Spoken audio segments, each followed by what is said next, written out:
YouTube going. Hey, everybody. What's up? What's up? StreamYard, YouTube, Instagram, live stream, all platforms. How's everybody doing? Test our stuff. All right, we're good there. You can take that down. All right. Folks. Peace, goddess. What's up?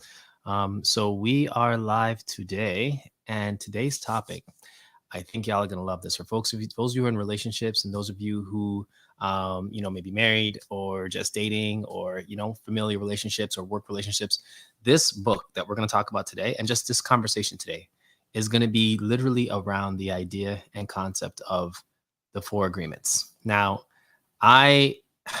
this book was written in 1997. I'm very upset. Okay, I was born in '83. This book's been around for some time. I've had a lot of interactions in life since then. And if I had this book, I would have been a lot better off in some of these interactions than I am right now. But guess what? You can't live in the past. You can't live in the future.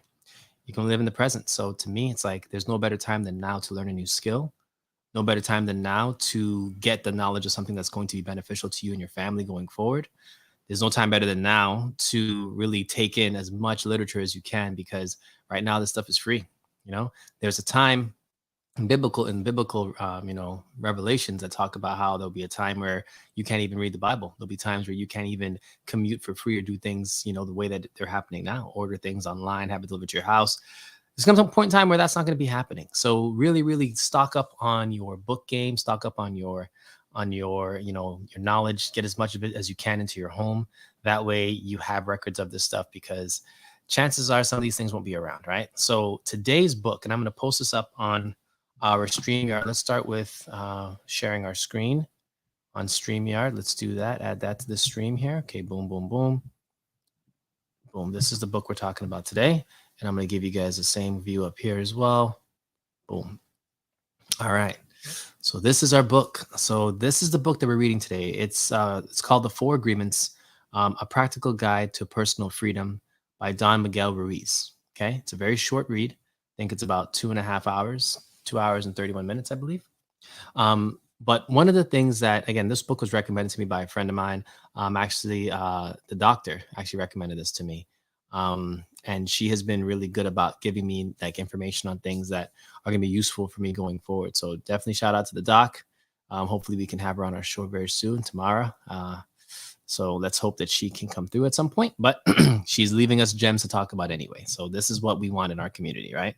Folks that are going to continue to give us things that we can build upon ourselves and our communities with. So we're going to go into this book. And I think the first stop before we even get into the book, I'll ask you guys, how many of you guys have actually read The Four Agreements, right? And if you know me and you've read this book, my next question is, why the hell didn't you recommend this book to me? I'm just asking why you didn't recommend it to me, because this is the kind of stuff that you really want to have access to.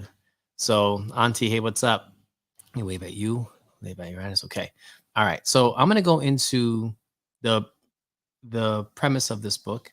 Essentially, the Four Agreements are a path for you to take in order for you to start creating healthier relationships with people around you, right? That's summarized it. But when I think about the book, and I'm not using my notes, I'm just going to talk from the dome. This book reminds me of a self-discovery journey, because anytime you're in the thralls of some type of socioeconomic factor, or you're in the thralls of loss, catastrophic loss, whether it be family members or friends. COVID just happened, so we had a lot of deaths. We just had all those massacres that happened in Buffalo and then in Texas. We're seeing a lot of loss and a lot of negativity outside, right? And when I think about what Don Miguel Ruiz tries to talk to us about, he talks about the fact that this earth could technically be a heaven or a hell based on how you perceive it, right? Because there is evil here. There's a lot of violent acts, there's a lot of things that are happening right now that are taking people out that you love. And, you can't say that this world is all love, because it's not. You can't say that it's all hate either, because it's not, right? But you individually, you will have your own heaven or hell based on how you perceive things.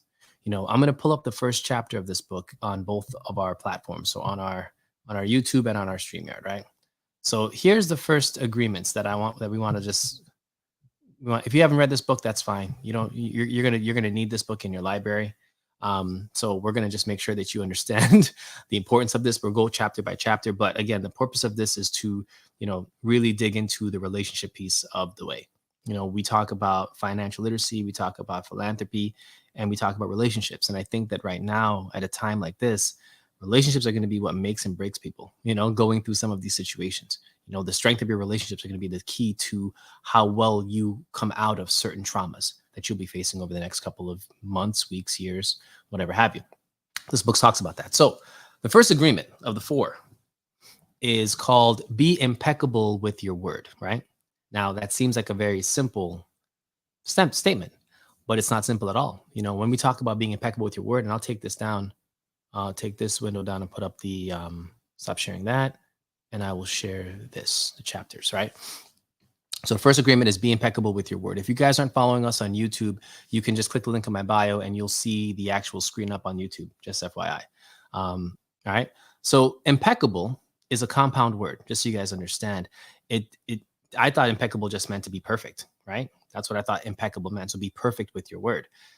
In layman's terms, that's what you think it would mean. But what it actually means, the word impeccable is a 2-part word. And I've actually broken it down for you guys in the Latin. So in, which is Latin for not, and then peccar, which is Latin for to sin.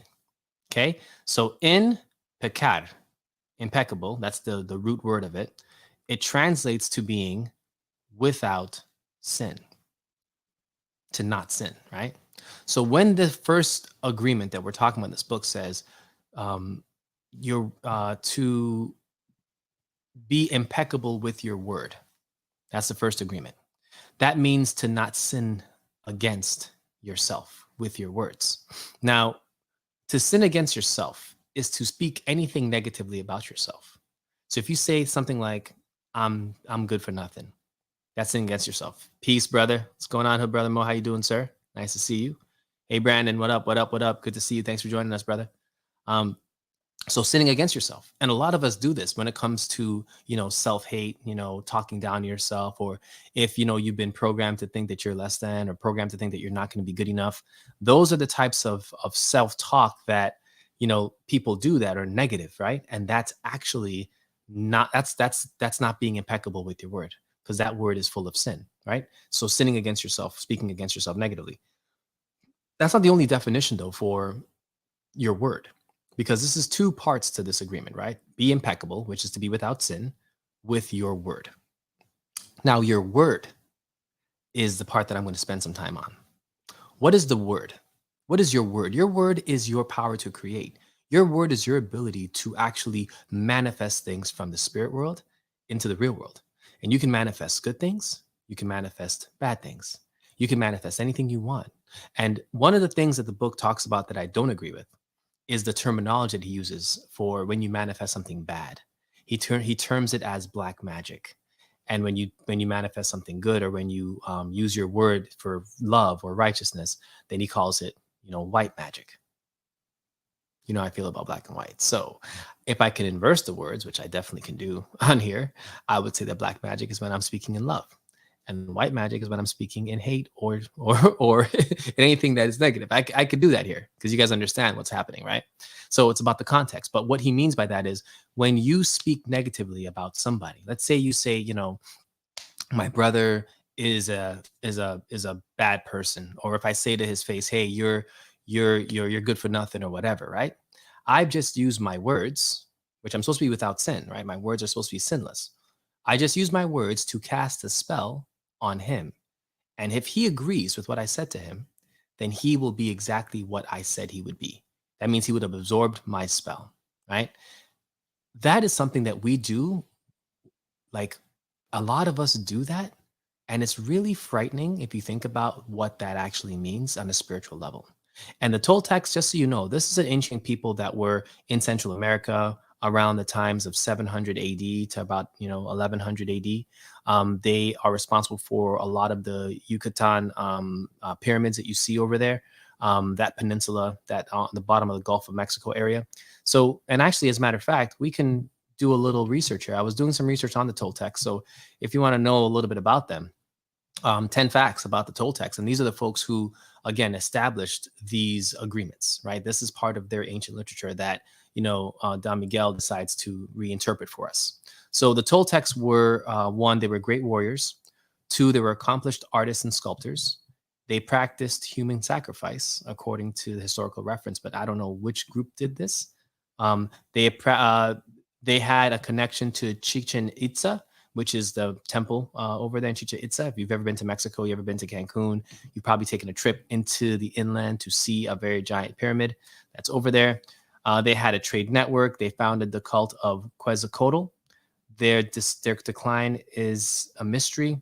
The Aztec Empire revered them. Archaeologists may still turn up hidden treasures, and they have nothing to do with the modern Toltec movement. Okay, so one of the things that this speaks on, and this, again, this book talks about the Toltec warriors. A warrior is someone who is willing to go against, outside society to protect and to defend and to rebel against conditioning that society might put on a person that is not healthy or safe, right? So, for example, let's look at America, right? We have the highest imprisoned population in this country, right? We have education systems that are designed to tell kids that you're not going to be nothing because you came from nothing and you'll never be nothing, right? Warriors are people who literally take those types of statements and they say, to hell with your statement. I'm going to do whatever I think is right, regardless of what you want, right? That's the definition of a warrior, according to this book. A warrior is not just somebody who needs to have a weapon in his hand that's going to be fighting the good fight. No, a warrior is someone who mentally is preparing for battle at all times and knowing that his enemy isn't just someone with a spear trying to kill him. His enemy is also someone who's trying to adopt and cast spells on his mind, right? That's a warrior. So many of you can be warriors without having to kill anybody. Okay, guys, just so you know, you don't have to kill someone to be a warrior. All right, so let me take this window down here. All right, so the first agreement, be impeccable with your word. When I think about this even deeper, right, because I like to dig deep into things. When I think about this even deeper, what it makes me get to is a space where you have the power to create things and the power to destroy things with the words that you use. And a lot of us have to be a little bit more careful with the words that we choose, especially when it comes to like when you're upset or even when you're happy, right? Because when you're happy, if you choose the wrong words that don't really represent what you're trying to create in another person and they accept that, it could lead them down a path that may not be good for them. So, for example, the book talks about how we condition our children and we put them in a position where we give them praises for doing the right thing, and then we give them punishments for doing the wrong thing. So our kids get raised in this environment where they think that doing the right thing requires a level of attention, meaning I'm going to get praised for this, because that's they crave the attention of the praising.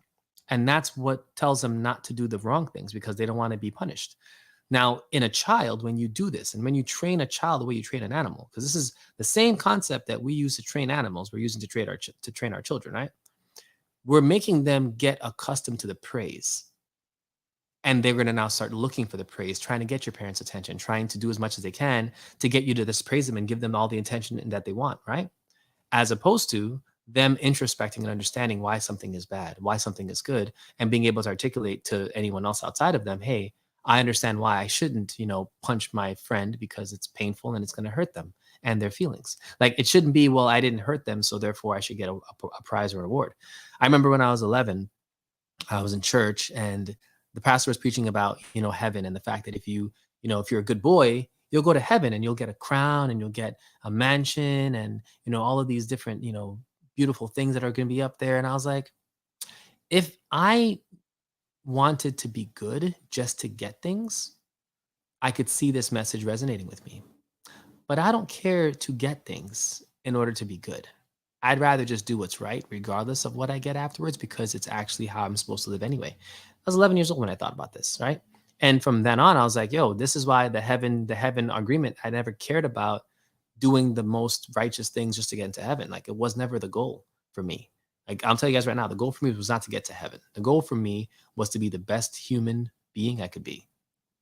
And whatever happens after that happens. I didn't really care what the results were, because when you do things for goals, and that's why you do them, then you're kind of limiting the opportunity that you have to actually learn through an experience, because you're saying, hey, if you don't give me this goal, you're not going to feel like I accomplished anything. I'm not going to really understand the growth that I took because I didn't get the goal that I was aiming for. It's like these kids today that don't understand that losing is a part of the game, right? You're going to win, you're going to lose. But if you lose, that doesn't mean that you're terrible. It doesn't mean that you're not worth it. It doesn't mean that you didn't put in effort. It just means that you have to try harder because someone else put in more effort than you. Or the rules may have bent in their favor and they decided and they just happened to win something that was a chance type of win. Like that happens too. We haven't really taught, in this generation, I haven't seen a lot of people learning how to lose gracefully. And back in my generation, like you had to learn to lose gracefully because you saw it everywhere, right? So anyhow, so being impeccable with your word, that's the first one. So again, we need to make sure that how we raise our kids, we have to kind of look at that and how we even raise, how we were raised. Like we have to analyze this. If you're doing things for rewards, which our parents taught us to do the right thing to get a reward, then you're missing the opportunity for you to actually eliminate that black magic or that white magic, as I'll say, that curse or that adoption of somebody else's agreement. Because every time you agree to somebody else's idea of life, then you're complicit in that agreement. That means that it's going to have control over your life. So if I agree with the fact that being good means that I should get things that are, that good people get, then if I don't get those things, what does it mean? Does it mean that I'm not good? If I'm only doing good things just to get praised for it, what does that say about my character? Am I really truly genuine about what I'm doing? Do I really care about what's going to happen to the folks that I'm helping? Or am I doing it just to get the accolades for it, right? Like I think about going to Puerto Rico for relief work. And, we went and no one even knew we were going. Like, I mean, the few people that knew we went, but like when we were there, no one knew what we were there for. Just saw us doing stuff in the streets. And they're like, hey, let's go around and see what's up. We didn't do it to get on the radio, but we ended up getting on the radio. We didn't do it to get, an award when we got back here. We didn't do it to get, sponsored by a fashion show to go and take money down. Like we didn't do it for any of those reasons. We just did it because it was the right thing to do. And it was scary at the time. And it was martial law. No lights, flooding, tornado, hurricane, winds blowing down houses, no roofs. Like it was a scary time, but we did it just because we wanted to do what was right, not because of what it would have given us on the other end, right? So being impeccable with your word and understanding that we have been conditioned to look for attention and to seek attention from others by doing the right thing or doing good things, as opposed to just doing them for the true reason of doing things. That's rule number one. So one way to be impeccable with your word is to only use words that are going to uplift and have love in them. Don't use negative words. Don't use negative thoughts. Try to eliminate them as much as you can. Try to find the silver lining in things, because if you can't do that, then you're potentially casting a negative spell on yourself or on your situation. And based on this book, he says that, if you continue to speak those negative truths into other people's lives and they accept it, then you could ruin someone's life for as long as they allow you to, and that could be forever. We talk about generational curses on this show, and a generational curse is just an agreement that you've accepted that you refuse to let go. So if let's say your generational curse is that you have a potty mouth. Let's say that's your generational curse. You grew up around a bunch of Irish people or something, and they're always cursing and stuff. And you're like, hey, I'm going to have a potty mouth. And that's just what you've had from your grandfather to your father to you as a man. And then you meet a woman who's like, hey, don't swear around me. I don't like it. And then you start cursing her out, right?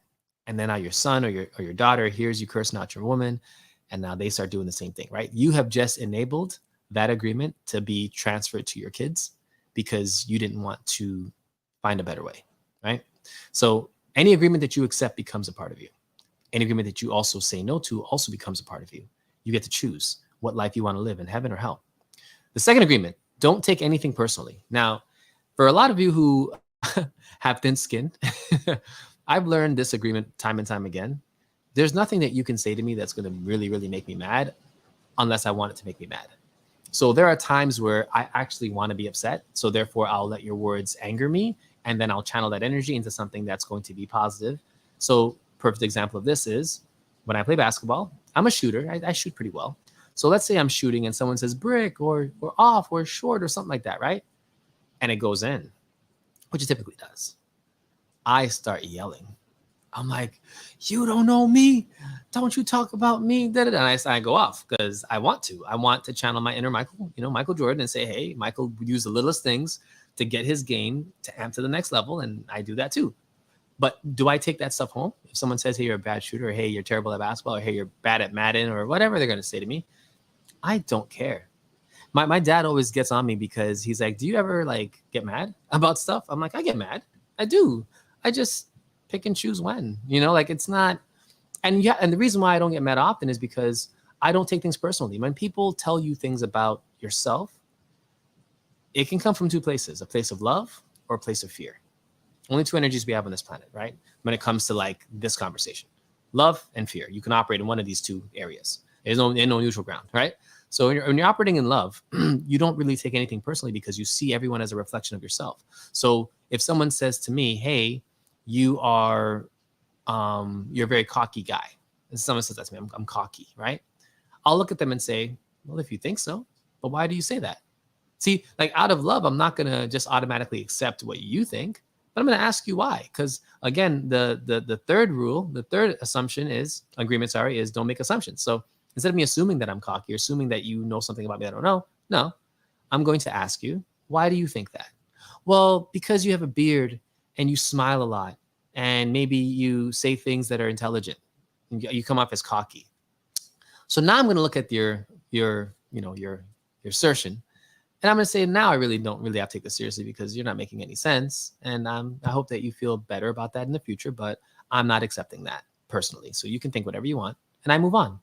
When you're in a place of love, when people say things to you, it doesn't affect you because you understand better. You know yourself and you have confidence in yourself to know who you are, and people can't convince you of something that's not you. That is rule number 2. People usually project their own insecurities and fears onto the folks that they speak to.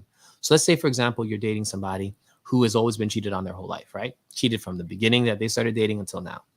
They're gonna then, like, when you come in and let's say you come home, after going to work, you come home and let's say you have a ruffled shirt or something just seems out of place. The first thing on their mind is they're gonna say, he must have cheated on me with a woman and she ruffled his shirt, because in their minds they're living in that hell of their own creation where they don't have trust in anybody else. They're living in a place and operating in a place of fear. So therefore, they're going to project that fear onto you. This is why you cannot take things personally, because when people project their fears onto you, they're giving you an inside scoop into their life, into what they're actually dealing with. And it's up to you to decide if you want to help them through that process or give them the time to work it out. But either way, none of it has anything to do with you. It didn't have anything to do in the beginning, has nothing to do with you now. Like, you just have to understand that these are the agreements that you have to either choose to accept or not. And our world does a really good job of trying to give you things that they want to project on you. Like, especially when it doesn't apply to you. Like, how many women on the call have heard, especially Black women, "Oh, you're a strong Black woman," right? "You're a strong Black woman, girl. You're a strong Black woman, queen." You hear that, right? Why is it that we have to use the word strong in front of Black women as if it's not already infused in the fact that you're a Black woman, like, automatically, right?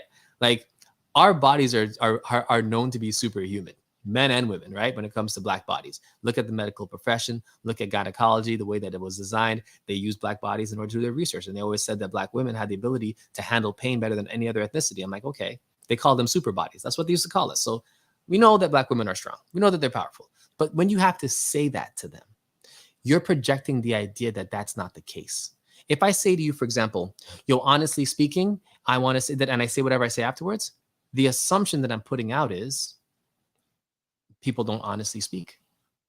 So the word, again, being impeccable with your words is it's a very specific art. Like, you need to understand the words that we choose matter, especially with the context that people take from us. So if I'm going to say, before I say anything truthful, "Hey, honestly, da da da da da," I'm implying that I don't speak honestly. If I'm an honest speaking person, I'm not going to say honestly. I'm just going to say, "I believe this, that, and the third. Period. End of discussion." There's nothing else to say, because what I'm saying, I believe, is honest from me, right? That's how we have to think about, the second agreement, which is, don't take anything personally. You need to always remember that people are going through their own heaven or hell based on their own experiences, and it's not your job to take that personally, unless you want to accept that Black magic, which, again, we're going to switch to white magic. You want to accept those lies, you can take it. If you don't want to accept it, you should not, because, again, it's not about you. We all live in this experience together, this dream state. They call this entire thing that we experience a dream where our mind is either, our brains are either awake or they're asleep, but our mind continues to dream, right? This entire experience is a dream. And when you have a relationship with somebody else, whether it's a mother-father, mother-daughter, husband-wife, boyfriend-girlfriend, brother-sister, those are two dreamers who have a shared part of their dreams together, right? And during the sharing part of their dreams is where you can see that this may be a good time to not take things personally, even though you're both sharing parts of your dream with the other person. So, for example, in a brother-sister relationship, right? You're going to have a shared dream because you have the same parents, you live in the same home, you have rules that you were raised under, right? Things that you're going to have that are connected to you. But let's say that sister feels like X should be the case and the brother feels like Y should be the case. Well, this is when you have to know that that's a part of her dream. If she sees X and you see Y, don't take offense to her seeing what she sees. It's up to her to decide what type of life she wants. And it's up to you to decide what type of life you want to accept. But you don't always have to see eye to eye and everything, And that to me is a life lesson. Like when we talk about not taking anything personally, it can save you a lot of heartache and stress, because when folks are having a bad day and they take it out on you, just know that it's their bad day that's happening. You don't need to keep that energy. You don't need to accept their bad day onto yourself. You can say, hey, it looks like you're having a bad day. Maybe we should talk about this another time. Hey, you know what? I see that you probably, you don't seem like you're in the best of spirits right now. I can feel the energy coming off of you. I don't know what it's from. I don't know why it's the way it is, but we can take time to talk about this another time. What can I do to help you right now? Like, instead of operating in a place of fear, move in a place of love, right? Oh, Auntie Bev, my go-to phrase is I don't receive that. Exactly. Return to sender. My dad's favorite phrase. Return to sender. Take that back. He doesn't take anything. Whatever you bring to him, he sends it right back to you. And that, again, when you become more aware of the people around you and aware of yourself, to be specific, when you're aware of yourself, you have no choice but to recognize people around you. Like when I got into my awakening, right, which happened like last year, and it's been happening and it's just been getting stronger and stronger, I started recognizing that because I got closer to myself, I started to understand who couldn't get close to me. You know what I mean? Like there were certain relationships that I'm like, yo, I can't be in your space, because for me to occupy your space, one of us is going to be destroyed. It's either I'm going to be destroyed or you're going to be destroyed. So let's just not be in the same space together until our energies align in a way that's going to be more complementary than destructive. And what do I mean by complementary and destructive? Like if I'm light and you're darkness, if I show up, you disappear. If you show up and I'm light, you disappear. Like whoever's light wins, right? So if you have love for anybody that's kind of going through some dark stuff right now, like sometimes the best move you can make is to distance yourself. Like what Goddess is saying. Hey, what's going on? Dr. Tamara's on here. What's up? What's up? If you got a minute, I'll pull you up. If you got a second, let me know. We're talking about the 4 Agreements right now, which was your book that you recommended to me. So appreciate you on that. Oh, let me see. I think you got something. Hold on. What's this?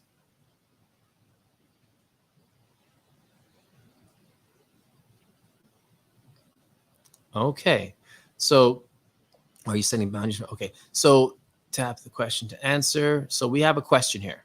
So when we talk about the 4 Agreements, right, and not taking anything personally, there's also, and again, Doc brings up this point. Are you setting boundaries when it comes to, one, not taking things personally, being impeccable with your word, not making assumptions, and always doing your best, right? Those are the 4 Agreements. Now, what do boundaries look like? What do boundaries look like in this conversation? Well, for me, boundaries would be knowing what you want in your dream, right? Knowing what you're looking to accomplish in your specific life cycle, the lifetime that you have right now. Let's say that you want to, travel the world and spread the gospel of something, or you want to, start a foundation or start a business or whatever it is that you're trying to do, right? And you're around people who do not see the same vision that you see, or that don't appreciate you for the journey that you're supposed to be on. Well, a healthy boundary is, if you're not trying to rock with what I'm rocking with, I'm going to have to put you outside the box and only allow people in the box that are going to help further my mission and my dream. And it doesn't mean I don't love you. It just means that you can't be in here because you're a bull in a china shop. I have a lot of expensive china in this shop, and you're a bull. You're probably going to break some things if I let you be in this space. But if I leave you out in the pasture, you're fine. You can run around and knock into trees, and you're not going to destroy any of my china dishes. So we have to remember that even with the 4 Agreements and how this works, right? Being impeccable with your word, meaning that you're not speaking things into people that are going to bring down their vibration or their energy. And if you find that you're doing that, if you find that you're the kind of person that speaks into people and you're not speaking from a place of love, right? And this is my universal boundary for anybody that's listening to this call. If people are speaking into your life and it's not from a place of love, cut them off. I don't care who it is. It could be your mother, your father, your brother, your sister, your cousin, your husband, your wife. Don't matter. If they're speaking from a place of anything but love to you, they don't need to be in your life. And the reason I'm saying that, I'm being very, very staunch about this, right?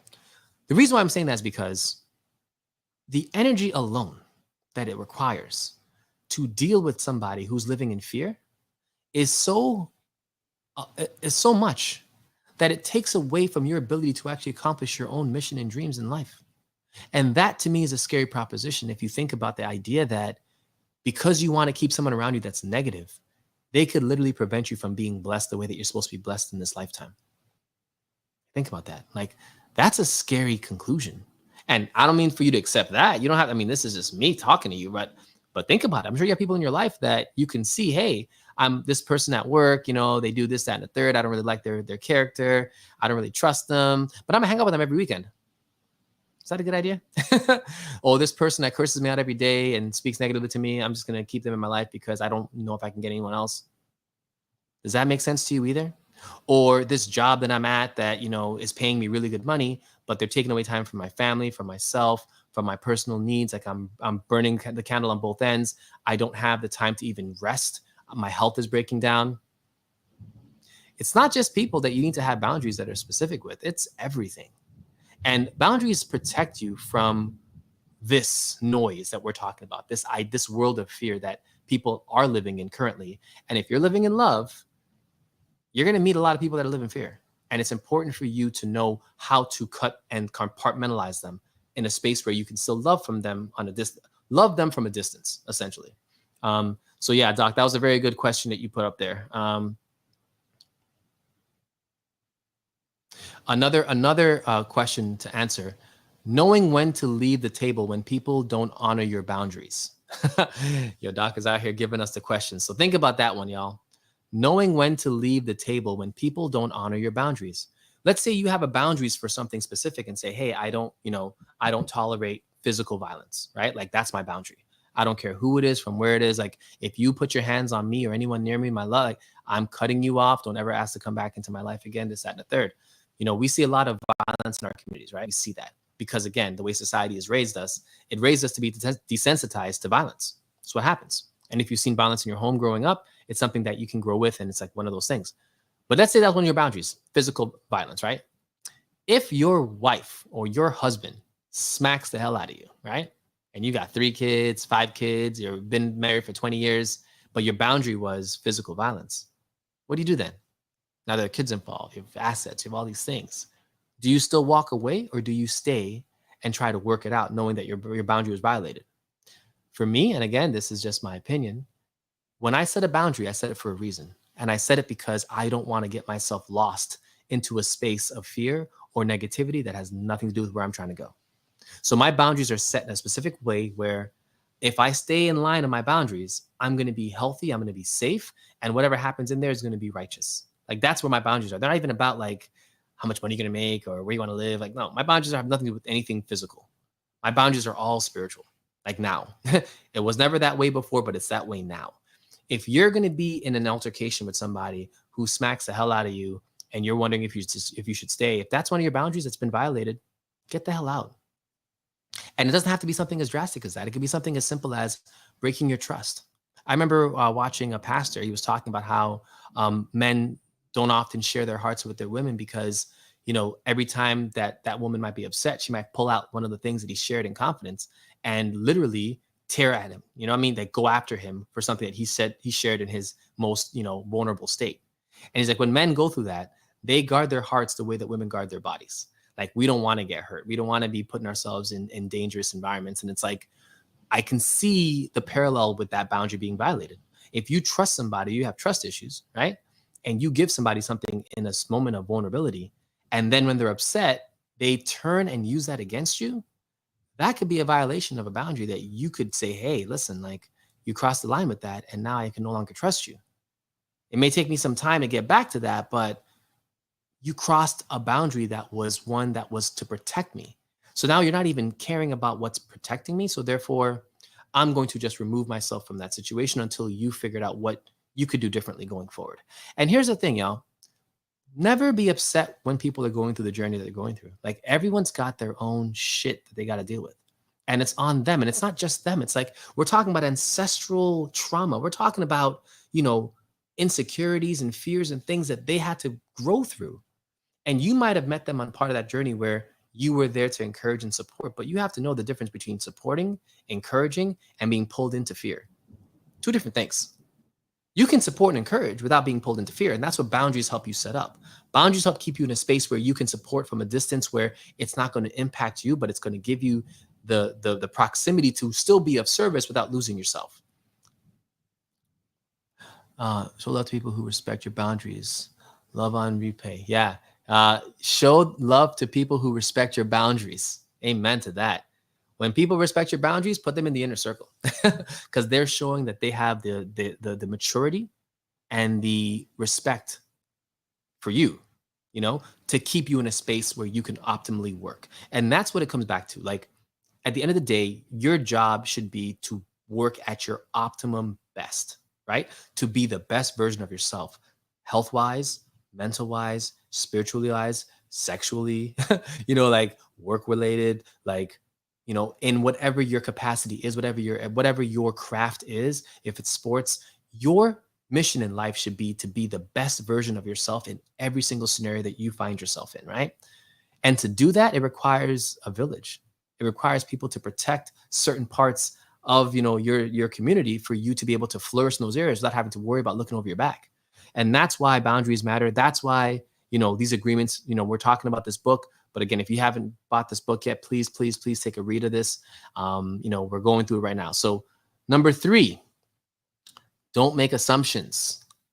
Now, this is one that I enjoy the most because I ask a lot of questions naturally. So I don't really have a problem with this one.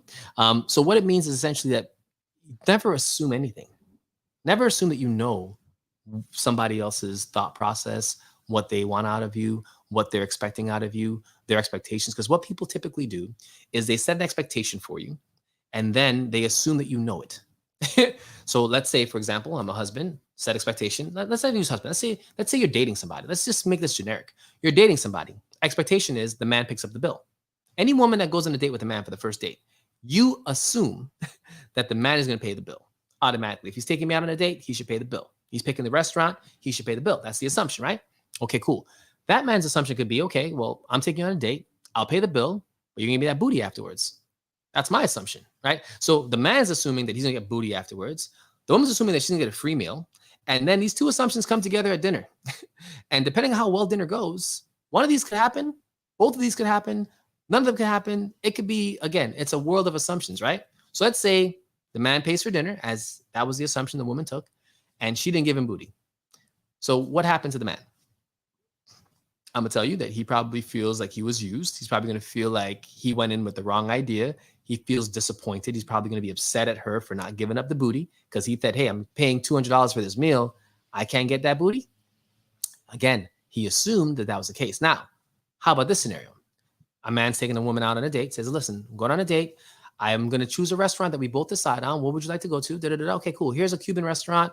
The bill's going to be probably around $100, $200. Are you comfortable with me splitting the bill with you? Because I want to make sure that you're comfortable with us, you know, knowing going in, you know, what that's going to look like. Or would you prefer me to pay this meal? And then maybe the next place we go, you can pick that and then you can pay that going forward. Having an understanding going in where it's like, I'm not even assuming that I'm just going to pay the bill and she wants me to pay. No, I'm going to have a conversation. And in the same light, say, hey, you know, I think you're a pretty fine lady. Is there any chance that afterwards you want to come back to my place, maybe for a nightcap and maybe some talking and some kissing or something? I don't know. Are you open to that? No assumptions. She might say, I'm definitely open to that. Okay. So think about that whole date now. So now the date, you go on the date, you know, you as a guy, you're paying for the meal. You know that's happening. And you know that she's open to you coming back to get a little kiss up makeup time afterwards. Like no assumptions, right? There's nothing wrong with a world like that. You know, and I think, you know, for folks who are in the dating place and who are, you know, trying to understand how to navigate not making assumptions, it's really simple. You know, don't think that you know somebody else's intentions. Don't think that you can just assume because you know somebody, you can know what they're thinking, because we can't. And husbands and wives do this thing a lot where a wife would say to a husband, well, you should have known that. Husband's like, how the hell am I supposed to know what's happening in your head? And wives, same thing. Oh, I expected you to have, you know, this on the table, whatever. You never told me to cook anything. You never told me to go wash your drawers. Like, what are you talking about? Why would I just go randomly do that? Oh, because I assume that a wife would do that, or I assume that a husband would do that. Like people will use assumptions to justify their projection on somebody else's life instead of them asking and building with them. So for me, again, rule number 3 is an easy one. Don't make assumptions, because assumptions lead to disappointment and they work in the space of fear. Essentially is what it is. When something is true, it doesn't need you to assume it's true. It just is true and will continue to be true irrevocably. So for example, a tree is made of wood. I don't have to assume that. It's just the truth. It's what it is. The tree doesn't have to prove to me that it's made out of wood. I don't have to assume that it's made out of anything else. It's what it is. And when we speak from a place where we're just speaking truth, oh, I got to take my phones off. When we're speaking from a place where we're just speaking truth, right? That is where we don't have to worry about assuming anything. Because again, if you know the answer to something, you can speak it truthfully. If you don't know the answer, you can ask a question to figure out what the truth of the matter is. So we don't need to be working in a space of fear, which is an assumption, because an assumption is you're going to try and make up an entire story or a narrative that may not have any resemblance of reality. But because you might be afraid of certain outcomes or afraid of certain things, you rather live with your assumption than find out what the truth is to begin with in the first place. Now, as you go down this path, right, you're going to realize that the truth's going to keep coming for you. It does. Like the truth is a thing where the closer you get to spirit, the closer you get to self, you realize that you can no longer operate in a place of assumption. You realize you can no longer operate in a space where you think that you know the answer to something. It's like you need to know the answer to everything. And to do that, you have to be quiet. You have to be still. You have to figure out yourself, figure out the people around you, figure out what you need to do to connect to the earth and to connect to your ancestors and really get into it. And once you do, the answers will be revealed. Like there have been so many times in my dreams where I get the truth of things in my dreams. Like I had a dream last night where I got another truth, and I'm like, okay, I'm just gonna follow. I'm just gonna follow. And again, when you know, you don't need to prove it. The truth is the truth. It's universal. And again, everybody's truth is unique and true to them. Right? Not meaning that everyone's truth is going to be universally true, but if you're operating in a space of love, chances are you're going to be vibrating with other people who operate from the same space, and your truth will be resonant with theirs. So for example, let's say that somebody wants to tell me that they were born a woman, but they have all male parts. They're a man, but you were born, you think that you were born a woman. That's your truth, right? Okay. What does the universal law say about that? Do you have sperm in your body? Can you reproduce with sperm from your penis if you think you're a woman? You think you're a woman, but you have sperm. Which women have sperm, right? So again, fear versus love. When I'm afraid of what I am, if I'm a man and I don't want to acknowledge that I'm a man and I want to think that I'm a woman, what does that say to all the women who were born as women? What does it say? So you're going to tell me that you understand what a period is like when you have a penis and testicles? You're going to tell me that you're going to understand what delivering a child is like when you don't even have a womb, but you want to be a woman? Like the idea of what this society is teaching people to accept comes from a space of fear, because if they were in love and they understood the nature and the beauty of the essence of masculinity, the essence of femininity, and the essence of how those two energies combine to create life, right? If you understand that concept, you're not going to be stuck on stupid, which to me, again, stuck on stupid just means I'm doing something that I'm trying to justify, but I cannot universally justify it. If you can show me in nature where a male wolf and another male wolf make a baby, I'm all here for it. I'm waiting. Show me that. As a matter of fact, show me show me any other mammal, right, that's going to procreate with the same gender and create life. I'm waiting. Okay. And again, this is not about love or hate. I'm speaking from a place of universal truth. I understand that I was born of a mother. My mom is alive and amazing to this day.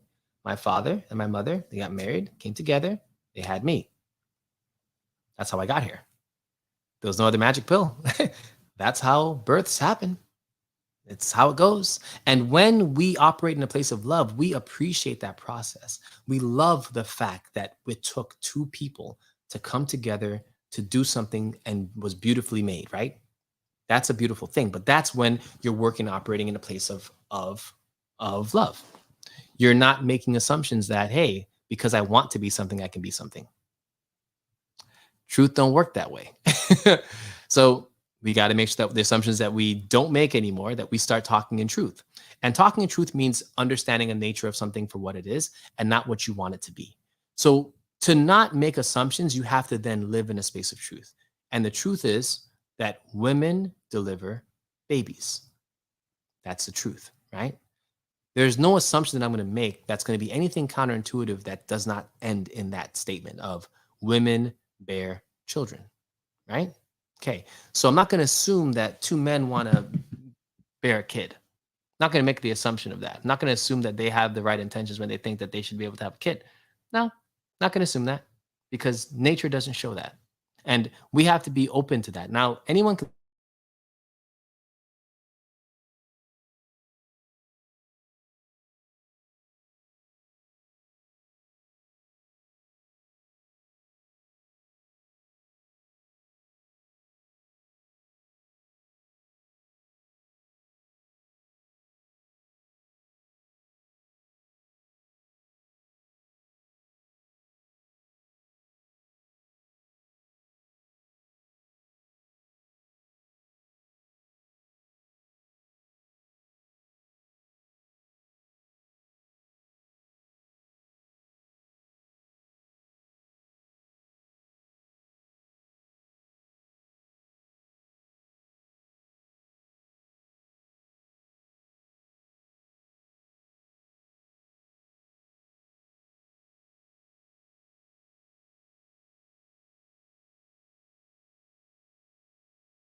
stream. Boom. We're back, YouTube. Look at you guys. You guys got chopped out. Ah. All right. So the fourth agreement is to always do your best. Now, always doing your best just simply means you're trying to eliminate the judge that lives inside of you. There is a person or spirit that lives inside of your mind that judges everything you do, good or bad. And he judges from a position, he or she judges from a position of where they know your intention and your effort going into something, right? So I play sports, and there are times where I know that I'm half, ASSing it. I know when I'm not putting my all into defense or all into offense, and like I know when I'm slacking. And as an athlete, I've tried my hardest to condition myself so that even in the fourth quarter, even when things are at their worst, like I'm still going to be performing at a high level because I don't want to let my team down, right? And I've taken that same concept when it comes to doing my best in everything that I do. I always tell folks like I don't care what my job is. I want to be the best at it. If I'm mopping a floor, I'm gonna be the best floor mopper that exists. If I'm washing dishes, I'm gonna be the cleanest dishwasher you ever knew. Like when I was in college, I worked in the dining hall, and some of the folks on here might be able to test it. I was a dining hall. My brother worked in dining hall together, and we would mop, sweep, clean, wash the dishes, serve the food, all that type of stuff. And I enjoyed every part of that. The reason why was because I'm like, yo, if I'm mopping the floor, it's gonna be real clean because I enjoy doing good work. I enjoy looking at what I'm doing and saying, hey, I just did that, and it looks great. Like I took pride in that. And I think that when we talk about the fourth agreement, of doing your best, by doing your best, you eliminate that judge that's in your mind from saying, hey, you didn't try hard enough in that situation. Like you didn't work hard enough at your job, or you didn't try hard enough in that relationship, or hey, you didn't try hard enough when you got that opportunity to study for your LSATs, or hey, you didn't, like anytime you don't do your best, you leave room for that judge to say to you, hey, you messed up because you obviously weren't good enough. You messed up because I know you could do better, but you failed because you're obviously terrible. Like that judge can literally start saying any of those, spells to you that may not be true, but might be true because you didn't try your best. But if you always try your best at whatever you do, you'll never be disappointed in yourself. Even if you fail, you can say, hey, I came in third, but I did my best. Like, What more can I do? I'm gonna try and train and get better, but I'm not mad at my third place finish. I'm not mad that I didn't, get the girl at the end of the movie. Like I'm not mad at any of those things. I tried my best. I gave it my best shot and it just didn't work out. You know, being in that position is very empowering because people can't come back and tell you, hey, you know, you ain't SHI because you didn't win, or hey, you're terrible at this game because you lost 5 times getting to the Super Bowl. I'm like, okay, but I got there. I tried my best. I don't always have to win, but getting there is an accomplishment for me. I feel pretty proud of being able to make it to the dance. And that's something that I think can again help to continue to do that positive self-talk where you're going to continually understand who you are, what your level of accomplishments are, and not be dissuaded by other people's opinions of that. Like if I know I'm running a marathon and I didn't finish it because I got a cramp or something happened, if I tried my best, I'm okay with not finishing. If I tried my best and I came in last, I'm okay with coming in last because that was as good as I could do, and that should be commended. And in the spirit world, that is exactly what's commended. Like you need to do your best, and only you will know what that is. In Kung Fu, the same thing. Like, I remember my Sifu, he would always push us past our limits because he didn't know what they were. He's like, I don't know what your limit is, but you know what it is. And when you quit, that's when you're done. That was his thing. He's like, we're going to do shock ups, which is like push ups with your knuckles, and we're going to keep going. We'll do as many as you guys can do. I don't know what number, but we're going to no less than 50, and we'll see who makes it. And that's what he would do. And he would literally have each of us individually go and do our knuckle push-ups. And as folks start falling off, like that was that person's personal best. And that was your personal best. Doesn't mean that he's better than you or stronger than you. No, just means that you have work to do. And that's a beautiful thing, y'all. So those are the 4 agreements, man. So going back to the 4 agreements, there are, let's give them also. The 4 agreements are: 1, be impeccable with your word. 2, hold up, stop sharing that. 2, don't take anything personally. 3, don't make assumptions. And 4, always do your best. If you missed this entire podcast and that's all you got at the end was be impeccable with your word, which is to be without sin with your word is literally the gift and the curse. It's the ability to create love or to create fear. Your word, the way that you compliment things, the way that you criticize things, the way that you speak to other people. Your word is the creating power that you have to manifest things from spirit to real life. If you use your words the wrong way, you're manifesting spells that could harm people. If you use your word in the right way, you're using your ability to create in a manner that is going to manifest things that are going to be positive in the life of you and those around you. So choose now what type of world you want to live in, hell or heaven, and let your words be impeccable to get you there, right? 1. 2, don't take anything personally. People don't know you. They don't know what's happening inside your mind, inside your spirit, and your intentions. They don't know you. If someone says you ain't shit, they don't know you. So why do you take that seriously? If someone says that I'm Chinese, I'm going to say, okay, whatever you think, but I'm not accepting that. I know that I'm Nigerian and Trinidadian, but by way of Nigerian, so I'm good. I'm not letting your words affect me because it's not my truth. 3, don't make assumptions. People go into assumptions and they usually have a level of disappointment because they're assuming that you know what they want. They're assuming that you know what they're thinking. And it's like, no one ever knows what you're thinking. No one knows what you want. You must be able to speak into truth and let people know exactly where you are and level set with them. That way they can then approach you from the angle of truth and honesty and love. When you make assumptions, you're operating in fear at that point. And I can break that down, but the book breaks it down much better than I can. So just don't make assumptions, ask questions. Be really candid with your questions. Ask whatever questions on your mind. And when you get the clarity, then you can move in love and not move in fear. And then last, always do your best. No matter what happens in life, make sure that you're taking the time to do whatever you get your hands to do. Do it to the best of your ability. And you're going to be all right. So folks, 4 agreements. The 4 agreements right here, y'all, by Don Miguel Ruiz. Okay. Now, there's another book that just came out recently, and Auntie is going to tell me about that. It's called The Fifth Agreement. And the 5th agreement is be skeptical, but learn to listen.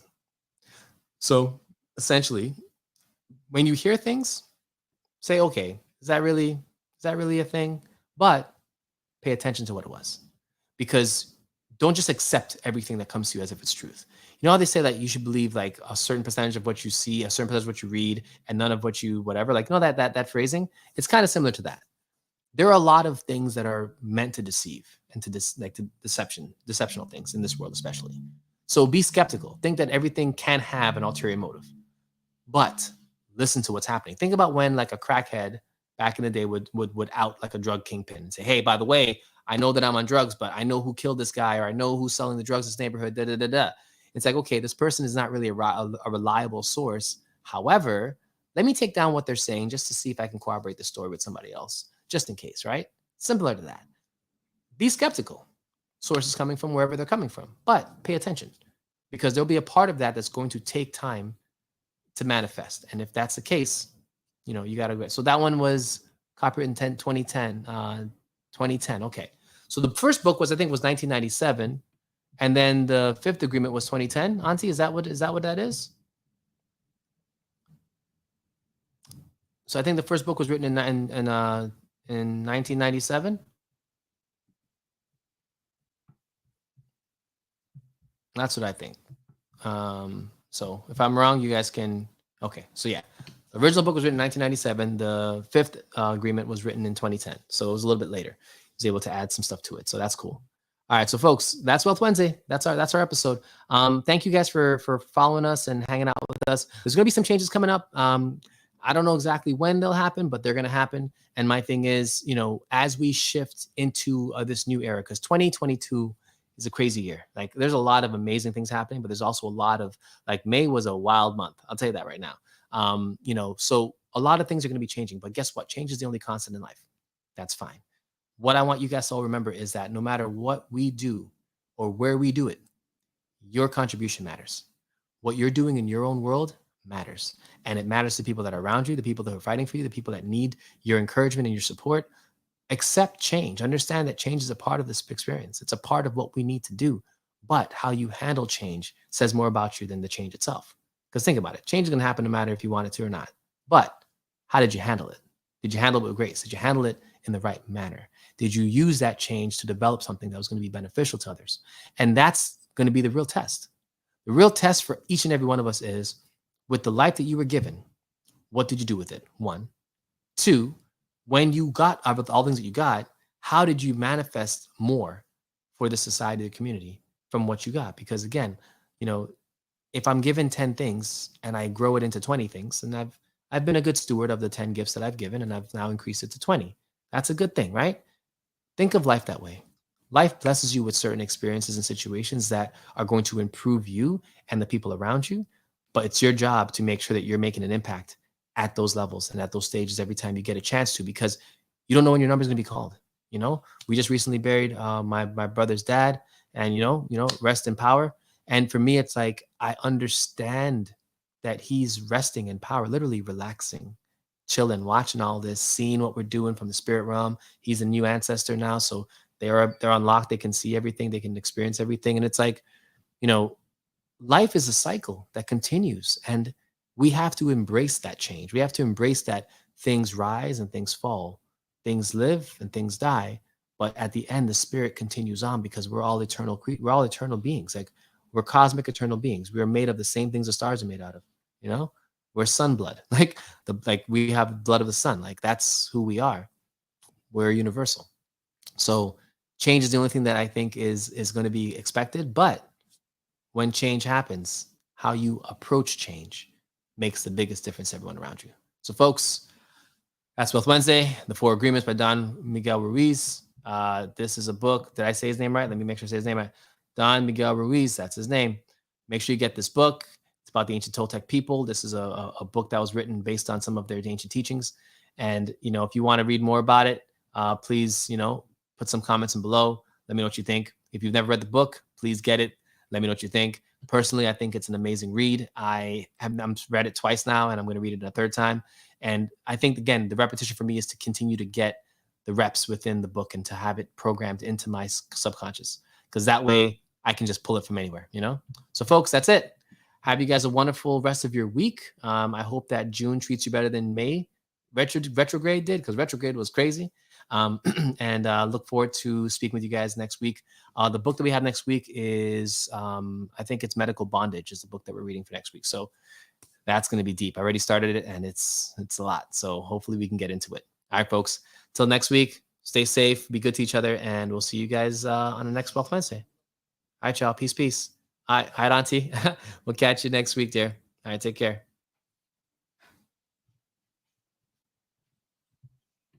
All right, later, YouTube. Peace.